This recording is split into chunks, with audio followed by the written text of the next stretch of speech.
Hello all, दिवाळीच्या सगळ्यांना खूप खूप शुभेच्छा. मी स्वतःला अतिशय भाग्यवान समजते की मी ह्या सनातन हिंदू धर्मामध्ये जन्माला आले, कारण अतिशय सायंटिफिक आणि अतिशय नेचरशी इन ट्यून असलेला आपला धर्म आहे, आपली संस्कृती आहे.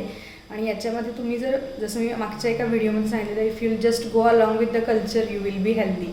तुम्ही आत्ता जे बनणारे पदार्थ आहेत, आत्ता जी फेस्टिव्हिटी आहे त्याच्याप्रमाणे तुम्ही प्रत्येक बरोबर गेला तर तुमचं प्रत्येक व्यक्तीचं शारीरिक आणि मानसिक स्वास्थ्य उत्तम राहील, याच्यामध्ये मला काहीही शंका नाही.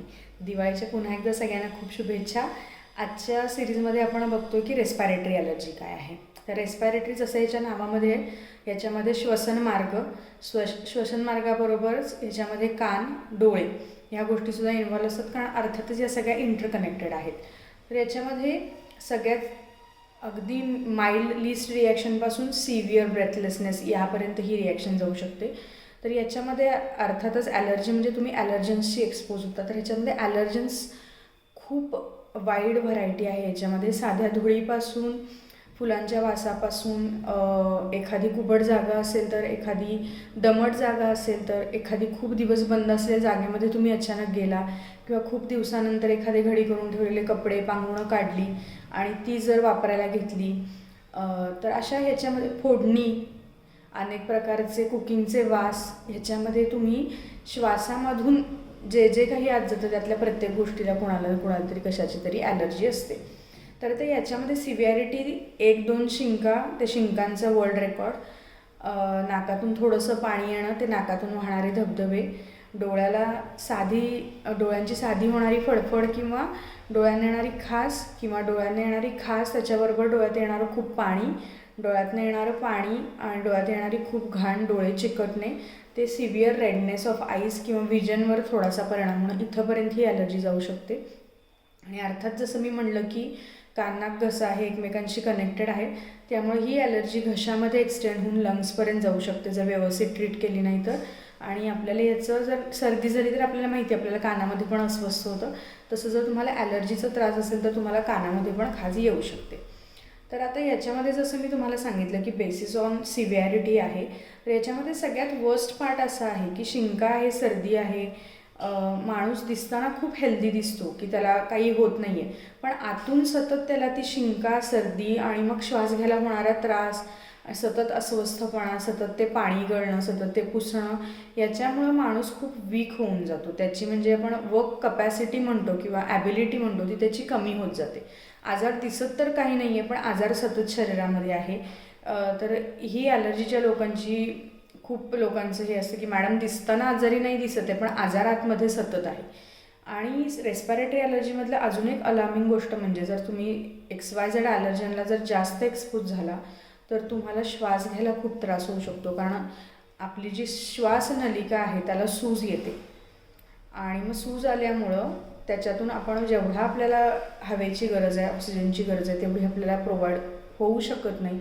त्यामुळं आपल्याला दम लागतो, त्यामुळे आपण अस्वस्थ होतो, आणि ह्याच्यामध्ये severe breathlessness, near death situation, जसं मी प्रत्येक ॲलर्जीमध्ये सांगते, रेअरली होऊ शकतं. तर हे कधी होतं, तेव्हा तुम्ही एकतर सिव्हिअर ॲलर्जन्सना एक्सपोज झाला की ज्याची तुम्हाला कल्पना नाही आहे, सडनली झालं, किंवा तुमची जी ॲलर्जी आहे, जी पहिल्यांदा तुम्हाला सांगत होती फक्त 1-2 शिंका आहेत, त्यात थोडं पाणी येतं आहे, किंवा डोळ्यांची ॲलर्जी, फक्त खासतायत, कधीतरी पाणी येतं, याच्याकडे आपलं दुर्लक्ष होतं, किंवा हे आतमध्ये दाबले जातात. जसं मी आधीच्या पण व्हिडिओमध्ये सांगितले, तुम्ही कोणताही आजार दाबता म्हणजे तो तुम्ही शरीराच्या आतमध्ये घालवता, तुम्ही तो जास्त व्हायटल पार्ट्समध्ये तुम्ही आत घालता, आणि मग हळूहळू आपल्याला रेस्पायरेटरी ट्रॅकमध्ये जातो, तो घशाचे विकार सुरू होतात. घशाचे विकार तुम्ही नीट बरे केले नाहीत तर ते मग आपल्या लंग्सचे विकार, म्हणजे ह्याच्यामध्ये दमा असू शकतो, सतत दम लागणं असू शकतं, किंवा मुलांना खेळता येत नाही, पळता येत नाही, दमतात, अशा ह्याच्यामध्ये अनेक गोष्टी होतात. तर रेस्पायरेटरी ट्रॅक ॲलर्जीमध्ये होमिओपॅथीचा रोल अतिशय सुंदर आणि अतिशय छान आहे. आता मी जसं मागं म्हणाले तसे ॲलर्जी सगळ्यांनाच असते, त्याच्यामध्ये वेगवेगळं औषध असायचं कारण काय, पण तुम्हाला मी 2-3 माझ्या पेशंटची उदाहरणं सांगते. माझ्याकडं एक जण मावशी येतात, त्या म्हणल्या की 6 घरं पुढं पाटलांच्यात आज चिवडा फोडणीला टाकल्यात, त्याचा वास मला येऊन मला शिंका आल्या. माझ्याकडं माझ्या हाऊस हेल्प आहेत, त्या ताई म्हणाल्या की मी रोज सकाळी गारठ्यातून येते तेव्हा माझी सर्दी सुरू होती ती रात्रीपर्यंत असती, रात्री कमी येते, परत दुसऱ्या दिवशी सुरू होती. माझ्याकडे एका छोटा बच्चू येतो, त्याचे वडील म्हणतात मॅडम बहुतेक हिमालयात बर्फ पडलेला असणार आहे, त्याच्यामुळे ह्याला आज इथं सर्दी आली. अजून एक माझे खूप विनोदी पेशंट आहेत. ते म्हणाले मॅडम माझ्या नाकातनं आणि डोळ्यातनं इतकं पाणी येतं की मी एखाद्या दुष्काळग्रस्त भागातला पाणी प्रश्न सोडवला असता.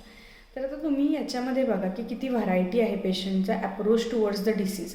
सगळ्यांना ॲलर्जीज आहे, पण प्रत्येकाची बघण्याची दृष्टी वेगळी. माझ्याकडे अजून एक खूप मोठे ऑफिसर येतात, त्यांना रोज 3 शिंका येतात मोजून आणि 10 मिनटं पाणी येतं. तर ते माझ्याकडे आले आणि म्हणाले की खूप सिरियसली म्हणाले की मॅडम हे खूप काहीतरी मला सिरियस वाटतं आहे, आपण याच्यामध्ये सगळे इन्व्हेस्टिगेशन्स करूया. माझा एक मित्र कॅन्सरने असाच वारला, त्यामुळे आपण लवकरात लवकर इन्व्हेस्टिगेशन करूया आणि हे काय आहे ते रूल आउट करूया. तर किती वेगळा ॲप्रोच आहे प्रत्येकाचा. ही प्रत्येक व्यक्ती वेगळी आहे आणि त्यामुळे प्रत्येक व्यक्तीचं औषध वेगळं आहे. आणि मग आपण असं औषध त्या व्यक्तीला देतो आणि मग ती व्यक्ती त्याच्यातून पूर्णपणे बरी होते. तर आपल्याला ॲलर्जीज बऱ्या करायच्यात, आपल्याला ॲलर्जी दाबायच्या नाही आहेत. कारण ॲलर्जीची जी रूढ अर्थानं औषधं दिली जातात ती औषधांची, ज्यांना ॲलर्जीचा त्रास आहे त्यांना चांगलं माहिती आहे. आज एका गोळीवर भागतं, उद्या तुम्हाला 2 गोळ्या घ्यायला लागतात, नंतर 3 गोळ्या घ्यायला लागतात आणि त्याच्यानंतरही तुम्हाला काही दिवसांनी कशाचाच इफेक्ट होत नाही आणि तुमची ॲलर्जी वर्स्ट स्टेजला पोचलेली असते. तर स्वतःला असं करू नका. रेस्पिरेटरी ॲलर्जीज पूर्णपणे बऱ्या होतात.